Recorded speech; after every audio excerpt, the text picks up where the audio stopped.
Okay, welcome to Chapter 6. And in Chapter 6, we're going to be talking about the structure and the electronic structure of the atom. So we're going to talk about light, and we're going to kind of go into a little bit of history of how the structure of the atom, the electronic atom, was found and discovered. We're going to learn some formulas.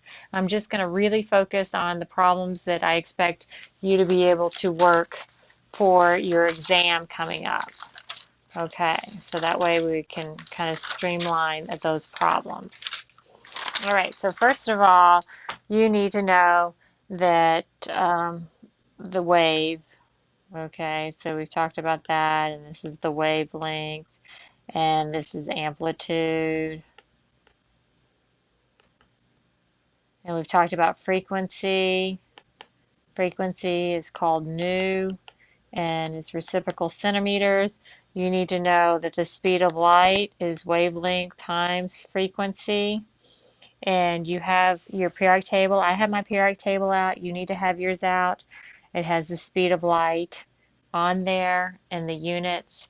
The electromagnetic spectrum is provided for you in your chapters. Okay, so let's work a few problems. We'll work a couple.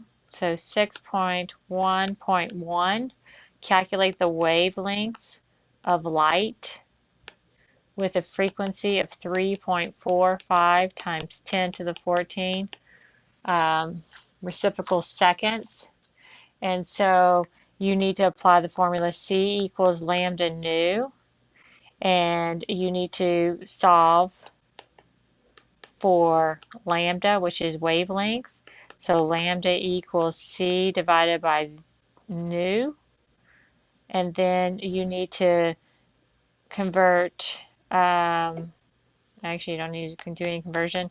You need to look at your periodic table and see that C equals 2.9979 times 10 to the 8 meters per second.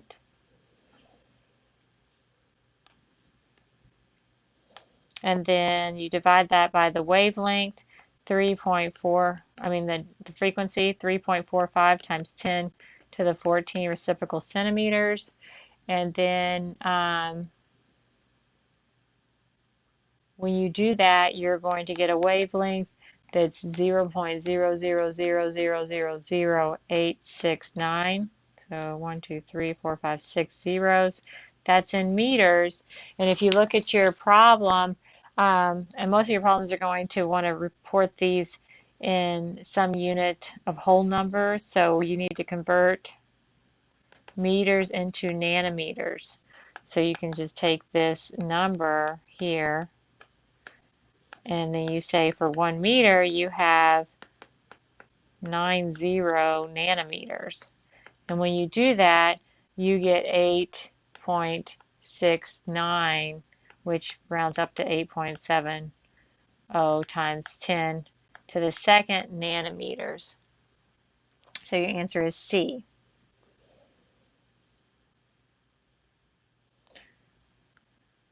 Okay, so that's solving for wavelength. You also will have to be able to solve for the frequency of light provided a wavelength. So let's look at the next checkpoint problem. And so you're using the same C equals lambda nu. And this time we're solving for the frequency of light. So V equals C over lambda. Now when you do this, you need to convert your wavelength into meters. So after you solve for the frequency, you want to go ahead and do 126 nanometers, and for 90 nanometers into 1 meter, you get 1.26 times 10 to the negative, I don't do this actually, I do the 1, 2, 3, 1, 2, 3, 1, 2, 6 meters. Okay. Okay, so there you go. And then you want to go speed of light 2.9979 times 10 to the 8 meters per second. That's off your periodic table, divided by this wavelength. And then when you do that, you get 2.38 times 10 to the 15th reciprocal centimeters. And that is answer A. Another problem you might want to look at is 6.1.4 and be able to just kind of characterize waves. So of the waves pictured, which one has the greatest frequency? The greatest frequency is the one that has more number of waves that pass through per second, per 1 second. And so hopefully you can see that that is the number 2. Okay, what about the one that has the greatest wavelength? So the greatest wavelength is from this point to that point. So it's going to be the greatest wavelength. So that would be I, just single one. Which one has the greatest amplitude? And the amplitude is also the second one. And amplitude is the height of this wave. So that's just testing you. You could see something like that. Okay. The next one, next equation we need is energy equals h nu, which is Planck's constant. All right, so we have these formulas. C equals lambda nu, so the speed of light times the wavelength times the frequency, and energy equals Planck's constant times frequency. Is Planck's constant given to you? Yes, it's on your periodic table. And you see that H equals 6.6261 times 10 to the negative 34 joules times second. All right, so this is all about the photon property of an electron and how electrons have energy. The energy equals H nu. This is the energy of a photon. And this is really interesting if you look into lasers and you read about the intensity of lasers. You're not going to have to do H nu equals kinetic energy plus your binding energy. Let's look at some problems you'd have to do on the checkpoint problem. 6.2.1, calculate the energy per photon. So this is per photon. So if you had to do, so this equation is for 1 photon of light. And so different wavelengths are going to have different energies. So with a wavelength of 650 nanometers. So you see that your equation does not have wavelength, but this one does. So what you have to do is you have to solve for nu. So solve for your frequency and then put this frequency into this E equals H nu to find your energy associated with a wavelength. So when we do this, we solve C equals lambda nu, or sorry about that. We do nu equals C divided by lambda. And so nu equals the speed of light, 2.9979 times 10 to the 8 meters reciprocal centimeters. This has to be put into meters, so 650 nanometers. You want to convert that into meters. So that's going to be 6 zeros here, 650 meters. You put that on bottom. The meters are going to cancel out. And then you have a frequency, and this frequency is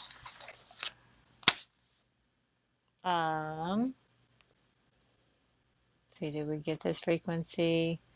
Let me just get my calculator out here.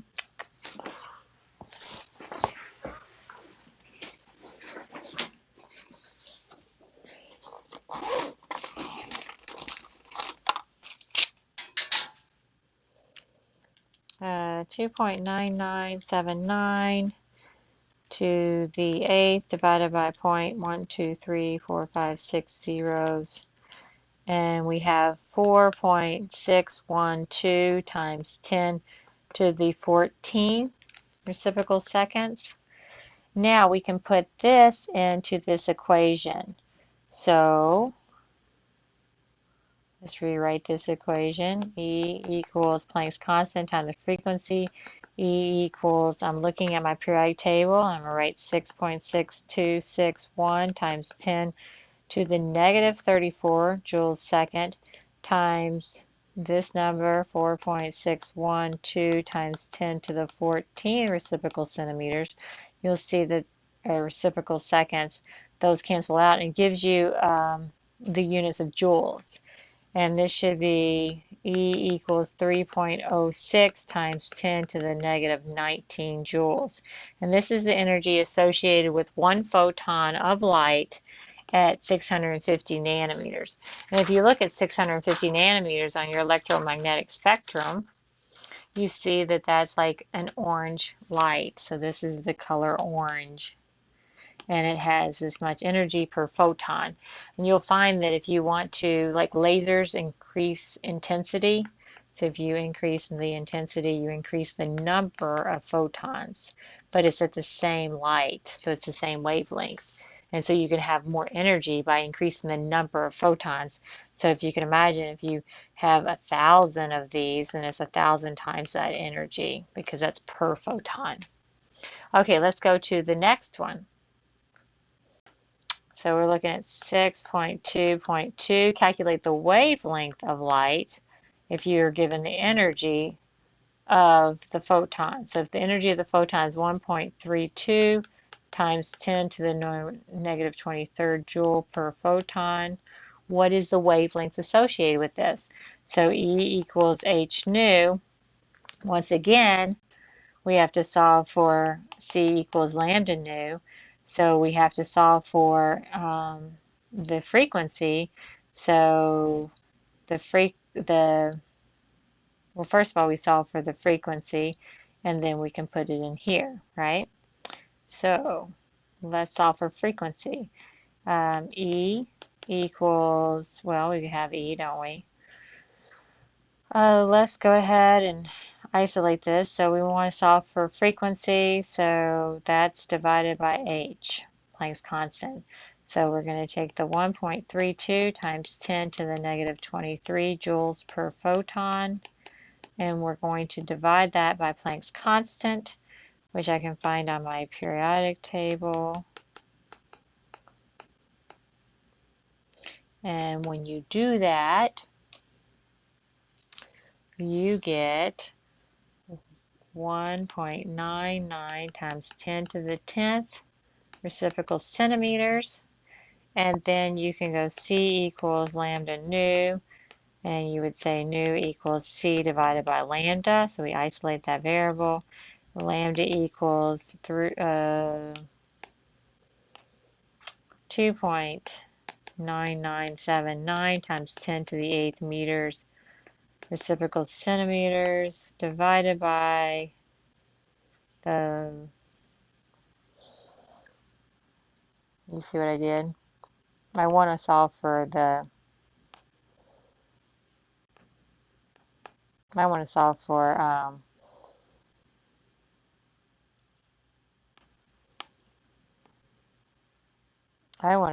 for this one here. So I want to solve for this, so I have to say this equals C over nu. So I need to isolate this, and then I say divided by C, and then my frequency is here. You can see the reciprocal seconds, 1.99 times 10 to the 10th reciprocal centimeters. And when you do that, you should get lambda equals 0.0151 meters. And if you look at the problem, it wants it in centimeters. So for 1 meter, you have 100 centimeters, which is 1.51 centimeters, which is D.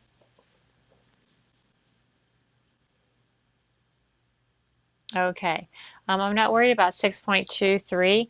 I just want to give you some examples of how you can correlate the energy of the photon with wavelength and frequency using Planck's constant. Looking ahead, We'll talk the theory in class. We'll talk about the atomic line spectrum.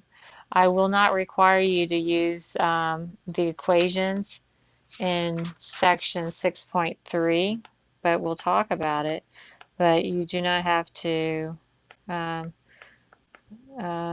you can, if you have homework, do not work the equations in this section for your exam. So I won't work those for your exam, and I won't work those for your quizzes. So those are your checkpoint problems. So I'm not going to ask you for 6.3.1 through 6.3.4. So I won't ask you to do those. We'll talk about that. And we'll also talk about the de Broglie wavelength. And but I'm not going to make you use the de Broglie formula, so you don't have to do those formulas, 6.41 and 6.42. And I'm not going to make you do the uncertainty principle. Like I said, we'll talk about it in theory, but I'm talking about calculations. So no calculations for these sections, these checkpoint, and same thing with section 6.5. So section 6.4, 6.4, 6.3, 6.5, you do not have to work these calculations. So 6.51 and 6.52. So I'm going to omit those calculations for your exam. So now we're going to push on to the quantum numbers, which is section 6.6. So let's look at 6.6, the quantum numbers. So quantum numbers. Let's go ahead and just kind of talk about them and have a chart. So first of all, we'll talk about in class how the quantum numbers came about, and it's quantum, and it's the Schrodinger equation, and it's all these probabilities. And then you do these long pages of calculations, and yes, I've had to do those, and I suffered through them, and but this is the take-home, okay? And we're going to talk about these, and then we're going to look at your periodic table and learn how to do those checkpoint problems. Okay, so quantum numbers. You have a principal, and you're just going to have to learn the language here. So you have principal quantum number, n, and we're going to have 4. Okay, so you have n. You're going to have angular, we'll make them different colors, angular momentum number, and we'll call this L. And what's kind of fascinating is these crazy pages of math and physics and quantum mechanics, and we can just take these and we can change that number into a name and a description and an M sub L, magnetic quantum number, M sub L. I think you have to do the whole pages to really appreciate what I'm doing right here. And this is, I call it the spin. Yeah, so they do too. Electron spin quantum number M sub S. So there are 4 numbers. So we're talking about electrons, folks. So when we talk about Schrodinger's equations and the probabilities, we are doing the address for every electron. Okay, so every electron that is associated with an atom has a unique 4 quantum numbers. So there's 4 of these. They get a 4 number address. Just like if I told you to come to visit me on Woodbine Street, I live in a house, and that house has a house number, okay? And so these electrons, there's 2 electrons in every orbit. So these are orbitals. These are your orbitals. And an orbital can hold 2 electrons, okay? Now your spin, the electron either goes up, so it spins up, or it will spin down. And so the number we give for that is either plus a half or minus a half. And your quantum orbitals hold 2 electrons. And some will hold only 2 electrons, and some will hold more. Well, I mean, every orbital will just hold 2 electrons. So every orbital holds 2 electrons. The angular momentum is the shape of your atomic orbital. Okay, so this is the shape.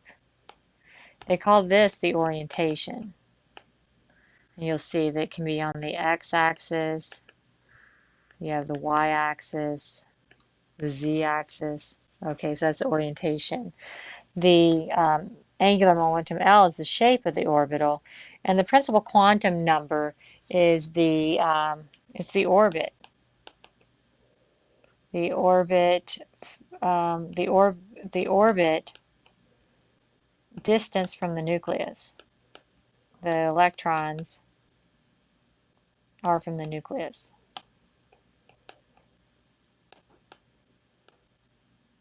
Okay. So as you increase your N number, you increase your energy. Okay. So and you look at your periodic, these also correlate to the rho on the periodic table. So the rho, the periodic table, what is hydrogen in? So hydrogen, let's look at hydrogen. Hydrogen is in N equals 1. Okay. You go to lithium, lithium is N equals 2. So these electrons will fill the orbit's distance from the nucleus depending on where they are. So if you look at hydrogen, hydrogen has 1 proton. So we'll just make 1 proton. And it has 0 neutrons, and then it has 1 electron. And this electron is in this orbit, we'll call that N equals 1. And if you go to helium, so if we go to helium, helium has 1 proton, 2 protons, has 2 neutrons in its nucleus. So now if it has 2 electrons, the electrons are going to be in the N equals 1 orbit. Okay, because they're all in row 1. So hydrogen and helium is in row 1. And so that's where the energy is, and those are where the electrons are that orbit the nucleus. So if you go to the second one, so N equals 2, row 2, you're in a second energy shell. So let's look at lithium. Lithium has 3 protons. So lithium has 3 protons, 1, 2, 3, in its nucleus. And so let's say lithium 7. So it has 4 protons, or neutrons, 1, 2, 3, 4, because 4 plus 3 is 7. That's its nucleus. Now, if it has 3 protons, it has 3 electrons. And the first electrons are in the first energy shell. And that first energy shell is N equals 1. And then the third electron now will go to this next orbit, which is N equals 2. So now the next orbit is larger. So if you look across the row on your periodic table, which I hope you're looking at a periodic table right now, or you're missing it, N equals 2, you have lithium, beryllium, boron, carbon, nitrogen, oxygen, fluorine, and neon. So you have 8 electrons. So if you go all the way out to fluorine, let's look at fluorine. Fluorine, how many protons does fluorine have? Fluorine has 9, so 1, 2, 3, 4, 5, 6, 7, 8, 9. And let's say fluorine 19. So it has 10 neutrons, 4, 5, 6, 7, 8, 9, 10 in its nucleus. Now it has 9 electrons. So the first electrons are going to be in the orbit of n equals 1, energy, principal energy, quantum. And the next one, so now we have 7. 1, 2, 3, 4, 5, 6, 7. These 7 are n equals 2. And because it's row 2, and those electrons, we're going to learn they're called valence electrons. And valence electrons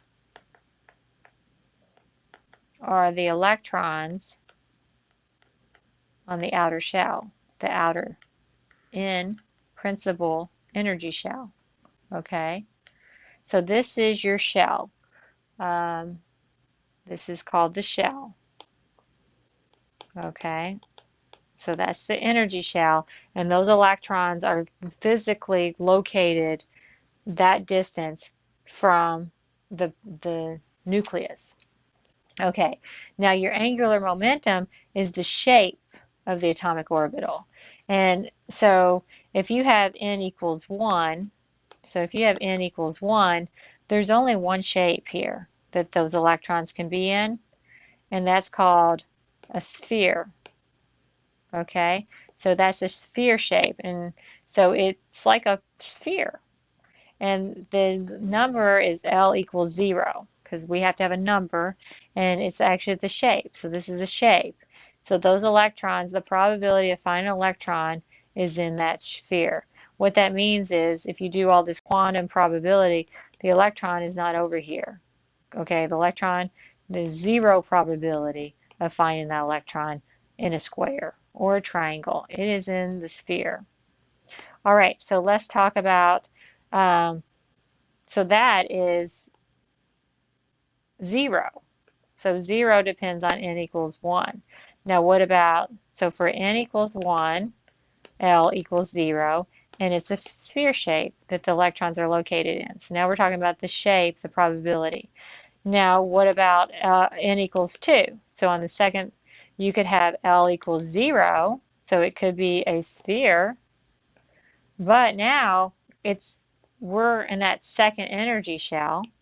So you can have not only spheres, but you can also have a thing called the p orbital. So these are called p orbitals. And they're like dumbbell shapes. And that's the probability.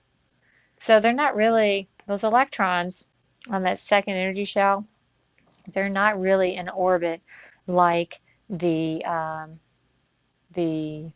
what do you want to call it, the planets. No, they would be found like in these p orbitals that are shaped like this, and then they're going to be shaped like this. I mean, there's 3 of them. Okay, we'll talk about that in the next one. And they'll be shaped like this, and then there's also this s orbital here.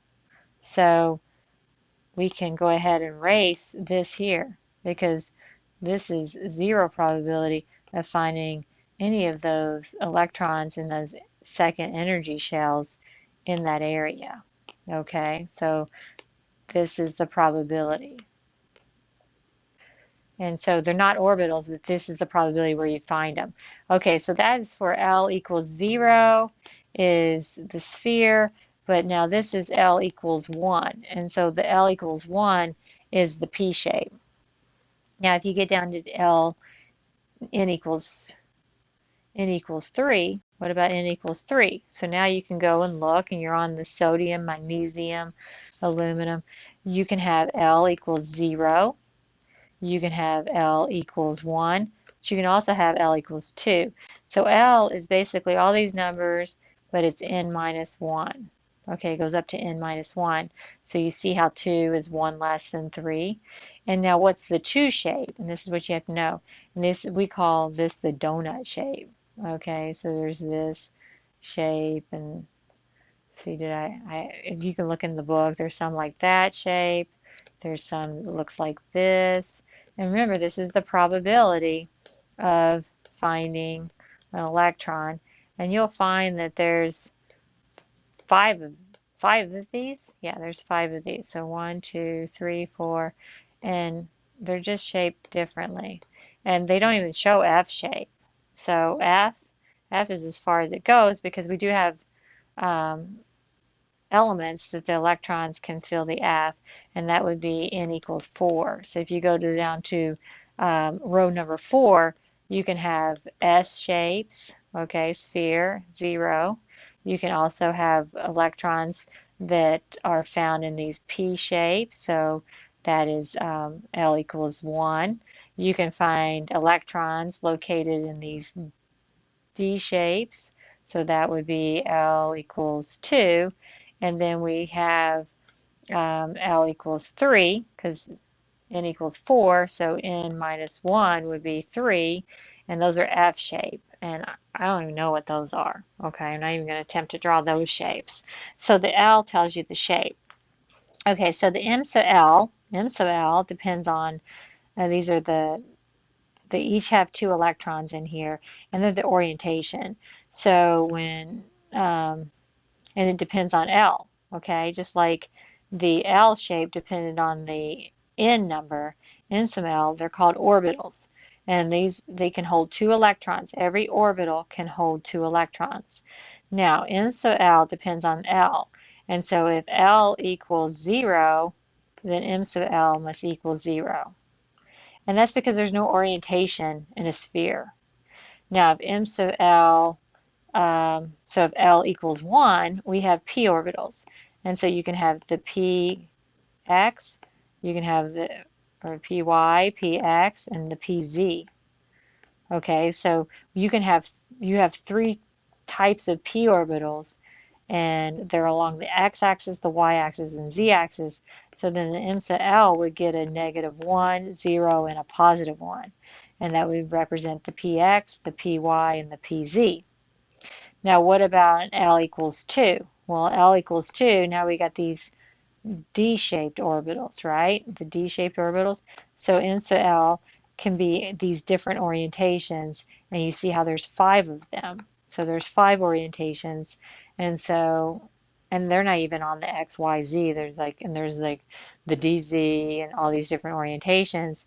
So now the numbers are -2, -1, 0, +1, +2. And that gives you 5. And then you can imagine when L equals 3, which is those F, M sub L equals -3, -2, -1, 0, +1, +2, +3. And because the periodic table isn't any bigger than that, that's as far as it goes. And so if you notice your M sub L are always odd. There's M sub L1, there's only one number. M sub L, when L is 1, so the P shape, there's 3 orbitals. So you have 1 type of orbital. For the S, you have 3 types of orbitals. And I say types, because there's different shapes. For the L, the P shaped, and then you have 5 for the D, and then you have 7 for the F. And then this whole spin number is you either spin up or you spin down when you're in an orbital. So there's 2 electrons. So this is almost like saying, okay, a boy and a girl can share a room. So your room is your orbital. And a spin up might be a boy, and a spin down might be a girl. Okay, so you got a boy and a girl, 2 people in one room in an orbital. So these are electrons, and then you get to decide what kind of shape room you want. A square room, you want a vaulted ceiling room, you want a room in the basement. And so the type of room would be like, are you going to be a sphere? Are you going to be a P shape? Are you going to be one of these D shapes? But each one of these can hold 2 electrons, a boy and a girl. One spins up, one spins down. And then the energy shell is how far away you are from this circle. So if this is MSU, how close do you live in your sphere-shaped room? Are you on the energy shell 1? Energy shell 1 would be like if you just lived in the dorm room. Now you can't have a lot of options if you live in the dorm room, okay? So like energy shell 1, n equals 1, you only get the sphere shape, okay? You go out here to n equals 2, well, you just went further, okay? So you're kind of outside the main street, and now you have choices. You can live in the sphere shape, or you can live in this P shaped, okay? Because you got shapes now. Okay, but then you get into n equals 3, which is even further away from the nucleus, and now you have the S shape you can live in, you got the P shape, and you also got these D shapes. But once again, only 2 can live in each orbital. Okay, so I'm hoping that helps explain um, these quantum numbers. So if you look at 6.6 and 6.7, that's what those sections are talking about. So let's work some checkpoint problems. Okay, so we're working checkpoint problem 6.6.1. Which of the following is a legitimate set of 3 quantum numbers? We're doing N, L, and M sub L. Select all that apply. Okay, so can you have N, L, M sub L? So can you have and you do them in this order, by the way. Okay, so 1, 0, 0. So what is that describing? That's telling you that you're in the row 1. Okay, so N equals 1. So you're looking at hydrogen and helium. And so row 1 has a sphere shape, because remember L equals 0 is the S shape. So that's sphere, okay, and that's legitimate. And you know that L can do N minus 1. So 0 is 1 less than 1, so that's good. So we're talking about an electron that is in the first row, so from the nucleus. So if this is your nucleus, you're in that first energy shell. You're in a sphere shape orbital, and N sub L is 0. And that's correct because there's no orientation. There's no X and Y. There's just 1. So yes, that's legitimate. So we can say A is legitimate. All right, let's look at the next one. 2, 0, 0. Well, 2 is, so if this is your nucleus, you're looking at N equals 1, N equals 2. So let's go to the second row of the periodic table. You're looking at lithium, beryllium, boron, carbon, nitrogen, oxygen, and fluorine, and neon. You're talking about electrons in this area, in these elements. Okay, so can you have an L number that's 0? Well, yes, if you have row 2, you can have a 0. You can have L equals 0, which is a sphere. You can also have L equals 1, which is the P shape. Okay? So we're talking about an electron that's in this S shape. It's really big, right? Because it's the second N equals 2, and the orientation is 0. And there's no orientation, so M sub L has to be 0 if L is 0. So yes, B is legitimate, A is legitimate. Let's go to C. 1, 0, plus 1. All right, so we have N equals 1, so we're looking at hydrogen or helium. It's in the S shape, that's right. So L equals 0, which is the S, that's the sphere, and a plus 1. You can't have a plus 1. If L is 0, M sub L must be 0. There's no orientation. There's no side, there's no shape. There's only 1, that's S. So that is not legitimate. C is not legitimate. All right, what about D? 2, 1, plus 1. So we're looking at row equals 2.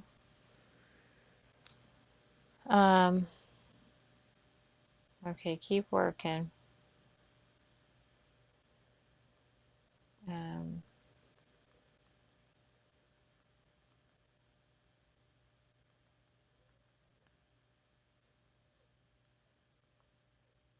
All right, so sorry about that.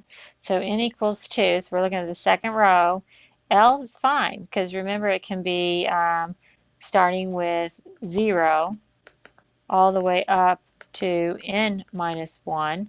So that's a 0, 1, 0, 1. And that tells you the shape. So 0 is your sphere, and then the 1 is your p orbital. Okay? And so the other one is a +1, and that's fine because if L's 1, then you get a px, a py, and a pz. And so you can get a 0, +1, or a -1. So D is legit. And then we have E. So E is 2, 2, -1. I can tell you right now it's not legit because L has to be either 0 or 1. Because if you have a 2, then L can go all the way up to n-1. So E is not legit. Or is C. So C and E are not legit. Why is A not legit? Is A not legit? N equals 1? No, I think that's fine. Yeah, A's fine. Oh, it's asking you for the ones that are correct. Okay, sorry. So A's correct, B's correct, and D is correct. So A, B, and D are correct. All right, let's look at 6.62.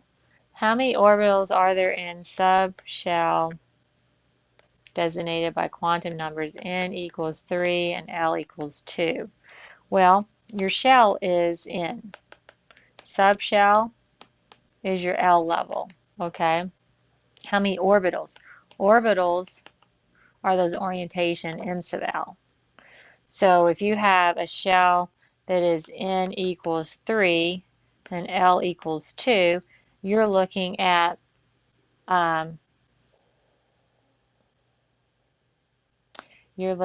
what is L equals 2. L equals 2 is D. And you remember there was these shapes and there's like 5 of them. Do you remember the shapes? Yeah. So you got to look at these shapes, and for me, I really do remember shapes and stuff. So if I look at these are different orientations. So these are the different types these electrons can live in, and 2 electrons live in here. Remember we talked about a boy and a girl, and one goes up and one goes down? Okay, so these are the orbitals. So there's 5 orbitals for L equals 2. And if there's 5 orbitals, well, there's 2 electrons, but it asks for the orbitals, right? How many orbitals? So the answer should be C. Let's see if that is correct. 6.62.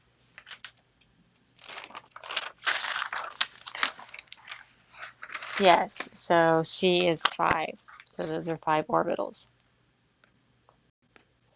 Let's look at 6.63. How many subshells?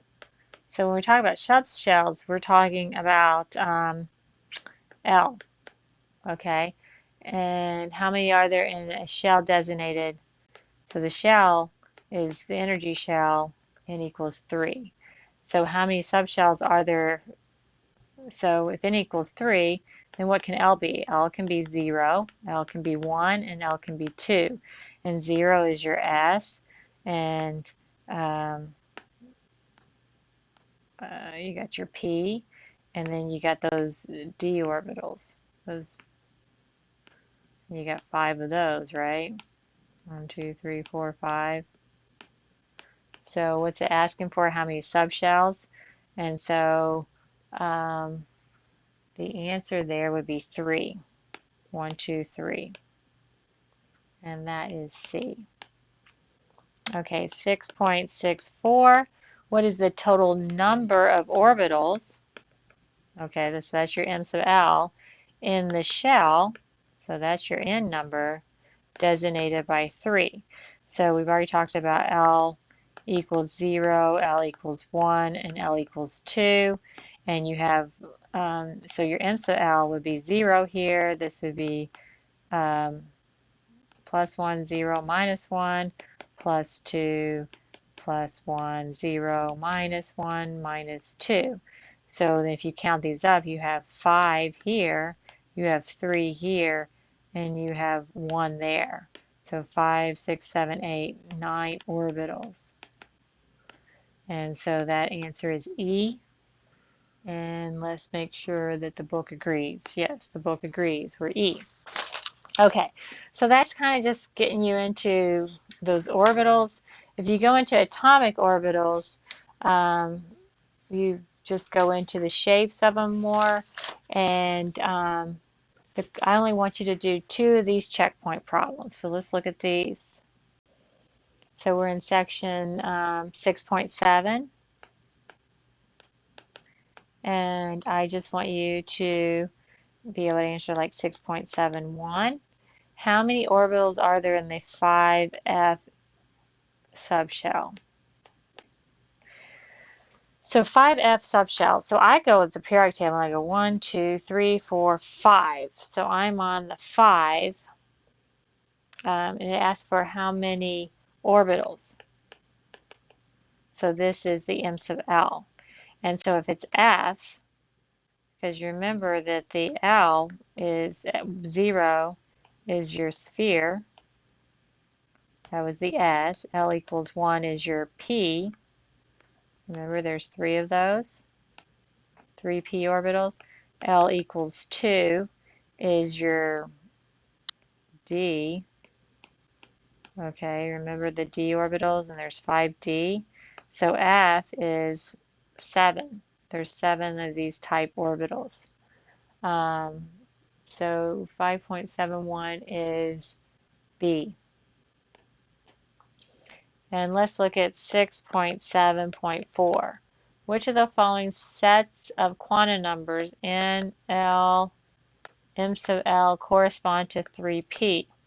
So this is, we're describing an electron that's in the 3p orbital. So if I can go down here, I can even look. And we're looking at either aluminum, silica, phosphorus, sulfur, chlorine, or argon. Okay, so this is the 3p, and I'm going to teach you how to do that. Okay, so if you're looking at a 3p orbital, well, n equals 3, and the p is L equals 1. So L equals 1. And so your m sub L can be either a +1, a 0, or a -1. And we look at the different ones. We have 3, 0, 0, and that's describing an s orbital. Okay, so that's describing probably sodium or magnesium. If we look at B, 3, 1, 0, well, there's your 3, there's your 1, there's your 0. So B is your answer. 6.74,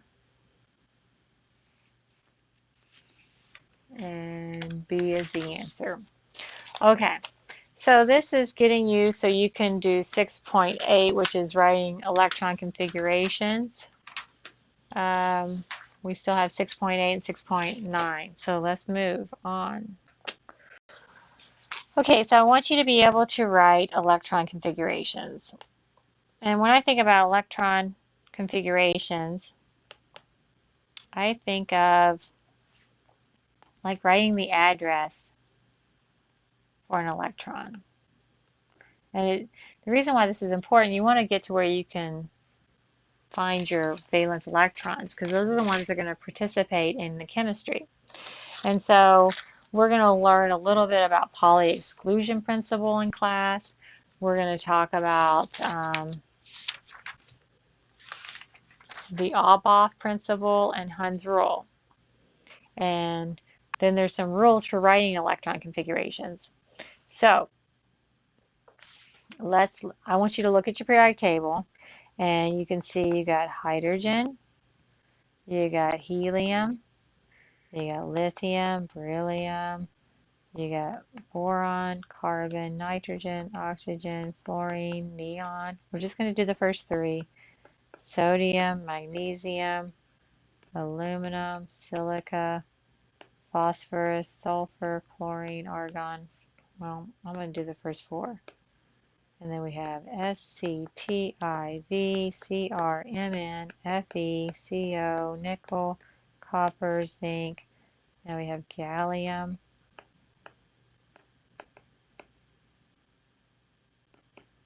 Okay. And so what's important here is, and you can go ahead and turn all the way to the end, you see the different blocks. So I told you that the N, and you can put this on your periodic table, is the row 1, 2, 3, 4. And you can keep going, 5, 6. How many are there? Well, there's 7. 7. Okay, so these are your energy. This is the N number. This is your row. And electrons will fill. So if you read your directions, you fill the rules for writing electron configurations. Electrons will reside in the available electrons of the lowest possible energy. So there's this nice way of doing this too. If you line this up, 1s, 2s, 3s, 4s, 5s, 6s, 7s. Then you go here and you go 2p, 3p, 4p, 5p, 6p, 7p, and then you go 3d, 4d, 5d, 6d, 6d, and then you go 4f, 5f. You see how I just lined these all up? This is how you're going to fill the electrons. You first do 1s, then you do 2s, and then you do 2p, 3s, and you do 4p, 4s, and then you do 3d, 4p, 5s, because we're going to fill them up. And then you come here, and you have this in your book, okay? So this is the order that you fill the electrons, and when this is called the Aufbau principle. And it means that the electrons fill up the lowest possible energy. And so as we get higher up here, we get energy levels that go up. So right in electron configuration, hydrogen has 1 electron. Okay, so it has 1 electron, and you put the electron in there. Those are the orbitals. Every box represents an orbital. And this electron has an address, and it's called 1s1.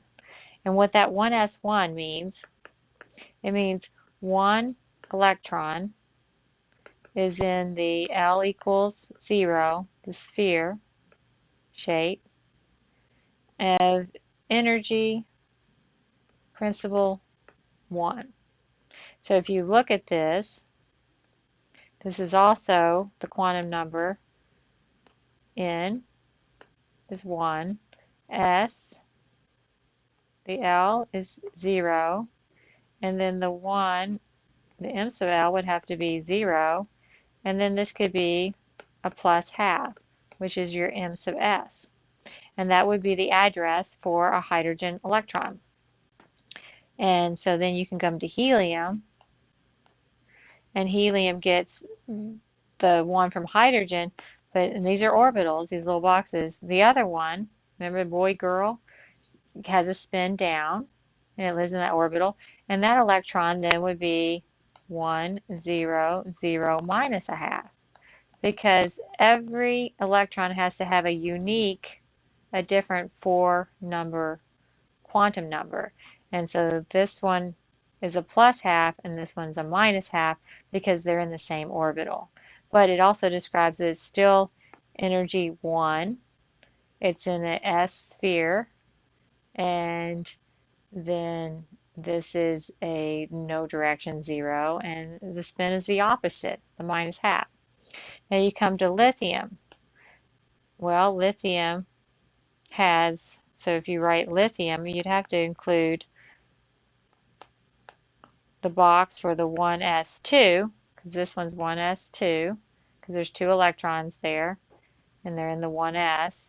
So you have the 2 electrons. You do that one and that one, but lithium has 3 electrons, and now it's in the 2s, and there's 1 of them.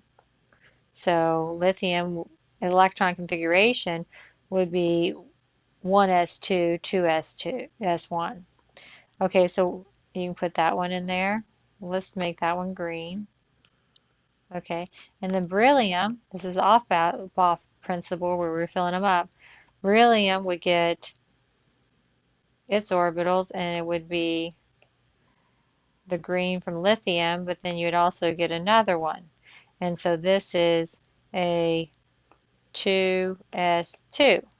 So if you had to write then beryllium's electron configuration, its address, you would include hydrogen and helium, 1s2, and then you would include the lithium, 2s2. And you'd put those boxes that represent those orbitals, and you would say, okay, there's your hydrogen, there's your helium electron, there's your lithium, and then there's your beryllium, and it has 4 electrons, right? 1, 2, 3, 4. It's number 4, so it has 4 electrons. Its proton number is 4, 4 electrons. Okay, and then you come over here to boron. Now boron, you give it another electron, okay? Now, what's boron? Well, boron would be the 1s2 from hydrogen and helium. So that's that one. And then you'd have to add the 2s2 from hydrogen and beryllium. And boron has, it's number 5, so it has 5 electrons. So then you have another one. And this one's going to be 2p1, because now we're in the p's. Okay, so let's go and add its electron there. So we have 5 electrons. This is its electron configuration. Now what you'll notice is this is called the s block. So this is the s block. This is the p block. This is called the p block.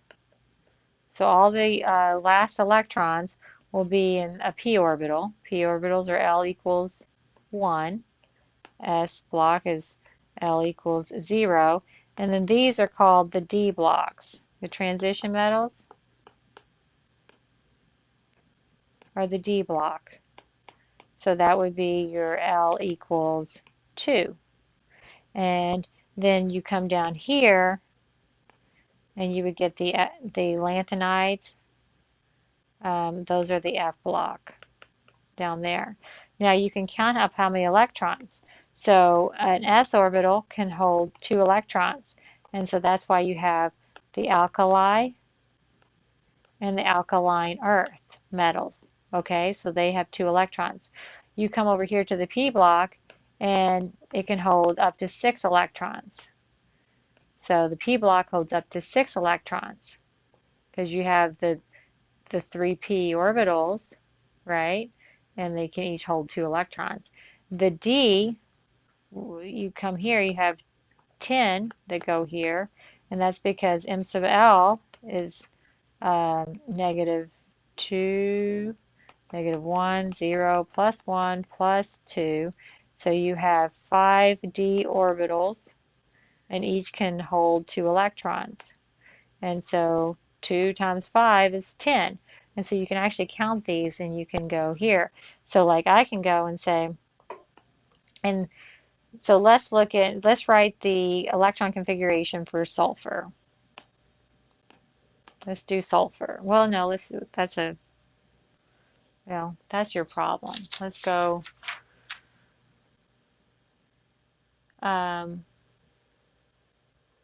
okay, so yeah, let's do 6.8.3 on your checkpoint problem. It says which orbital diagram, so these boxes are called orbital diagrams, which orbital diagram is correct for the ground state sulfur atom? So this is a ground state sulfur atom. So I go here to sulfur and I can just go, okay, well, hydrogen is 1s and helium's 1s2. Then I come down to lithium and I go lithium is 2s and there's 2 there with lithium beryllium, so there's the 2. Now I go over here and I'm on boron, and to fill this up we're doing 2p6 because there's so there's 1 electron, 2 electron, s gets 1 electron, 2 electron. The p orbital, let me move this out of the way. The p orbital, there's 3 p orbitals, and so you get the 1. Now you got to fill these up all the way across first. That's a rule because they're degenerate.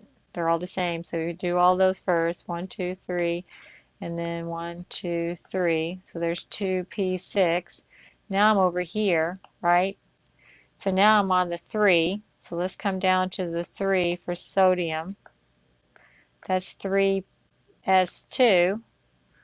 So there's sodium and magnesium. And then I'm over here to the 3p6. And there's 3 of those. And I have to do Hund's rule. Hund's rule says, no, it's the Pauli exclusion rule. The Pauli exclusion rule says that we have to fill all the electrons in the p orbitals equally. So we can't just leave an, because they're degenerate, they're the same energy. So here we're at aluminum in this off-Boff principle. And we put an electron there, and then we go to silica. We have to fill up the next p orbital, and then we go to phosphorus, and we have the same spins, and we go to the next. And now we get to the one for sulfur, and we can come down here and put that one in there. And so that's 1, 2, 3, 4. 1, 2, 3, 4. So that's not a 3p6. That is a 3p4. So this should be 3p4 because there's only 4 electrons in there. So when I look, I do see that that is your option A. So if you look at that, you'll see that option A is the answer. And those are your off-Boff principles and filling up those. Let's work 6.81 and 6.82. So 6.81, which of the following electron configurations represent the titanium atom? So I need you to go and look on your periodic table and you find titanium. And where is titanium? You see it's number 22. Okay, so to get there, we've got to go hydrogen and helium. So that's our 1s2. You put your electrons there, the orbital diagram. And then you get to the row 2, so you get 2s2, 1, 2, and then you get to 2p6 because you got boron, carbon, and neon, and then you get to the 3s2, and that gets you to magnesium, and then the 3p6, there's 6 of those. Okay, so that gets us to argon. Okay, we're at argon. And now we come up here and we're on row 4, 4s2. That gets us to calcium. And then we're at 3, so this is 3D. And 3D, let's look at 3D. I'm going to write 3D out here. How many d orbitals? So if L equals 2, you have a d orbital. And m sub L is -2 plus, or -2, -1, 0, +1, +2. So there's 5. 2, 3, 4, 5. And you can look, okay, there's the SC, and then titanium, put a thing there. So that's 3D2. And you could draw all of those out. And that would, and you have to put these together like that because they're degenerate. So, but the electron configuration is this right here with the 2, 3D2. And so when you look at that, I think that answer is B. 4.81, yes. So B is your answer. And that's your electron configuration. Let's look at 6.8.2. What element, and you'll have to do stuff like this, is represented by this configuration? So you have 1s2, 2s2, 2p6, 3s2, 3p6, 4s2, 3d10, and 4p4. Well, you can go all the way to the 4th row, all right? And on the 4th row, you're here. So 4s2, and then you got 3d10, so that takes you all the way across the D block, the transition metals, and then you're at the 4p4. So 4p1 is gallium, 4p2 is Ge, then arsenic, and then selenium. So the fourth element of the P block is selenium, Se. And so that answer is D. And if you check it, the answer is D. So that's how you look at that. You can also see those electron configurations provided for you on page 267. Now, the next section, electron configuration in the periodic table, it shows you who wants to write all of this. So let's look at like selenium and shortcut. So you can do the noble gas core. And so here to fill up this 3p6, where are you at? On your periodic table, 3p6, that gets you to argon. So you can just, instead of writing all these out, you can just write argon, and then you can come here and go 4s2, 3d10, 4p4. And so you can go to the closed shell, the full shell of the noble gas, and then you can put the other ones in. So that's one thing that this section is teaching you. The other one is when you get to like the D block, you have to be careful. So like if you were to write, so we're looking at 6.9.1, which of the following electron configurations represent the silver atom? Okay, so I'm looking at my periodic table and I'm going to go and find silver. Silver is number 47. So the noble gas that comes before that is krypton. So I'm going to put that in my bracket. And then I'm going to come down here, and now I'm on the fifth row. So we're looking at 5s2. And then we have to go to 4d. And we get all the way to silver. So we got 1, 2, 3, 4, 5, 6, 7, 8, 9. 9. And the problem with that is that, remember when I was telling you about it's going to promote up, so that's 5s1, 4d10.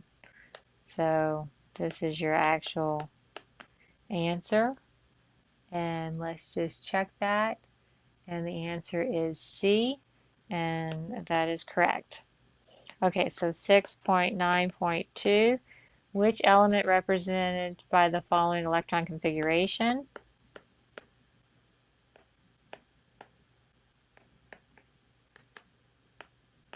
Okay, so we're going to go to krypton, okay, on the periodic table, so I'm there.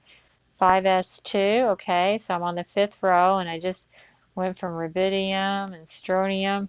Now I'm 4d10, so I'm going all the way across the D block. So now I'm in the P block, and the P block starts with indium, and there's 5. So indium, 10, strontium, tellurium, and iodide. Iodide is the fifth one there, so if you filled that up, you would see that it's iodide, and that is your answer C, and it is correct. All right, and then you need to be able to do stuff like 6.93 for the exam and 6.94. So 6.93, which of the following is a D block element? All right, so let's just look at this. So for 6.93, let's just look at all of them. SB, which is antimony, is a P block. You just look for them on the gold. Gold, AU, is number 79, and it is a D block. Calcium is in group 2, and that is an S block. Zinc. Zinc is a D block, number 30, and uranium, I think that's an F block, yeah. So what did it ask for? It asked for D block. So gold and zinc are your answers, yes. All right, so let's do 6.94, asking for P block. So we'll just go through each one of these. PB, when I look for PB, I see it's number 82, and that is a P block. Carbon. Carbon is number 6, and it is a P block. SR. SR is strontimony, and it is an S block. So it's an alkaline earth metal. Xeon is a noble gas, and it is a P block. So xeon's a P block. And then sodium is an S block. So lead is 1, PBA is correct. B, carbon is correct. And D, xenon is correct. And so that is the stuff that you need to be able to do for chapter 6.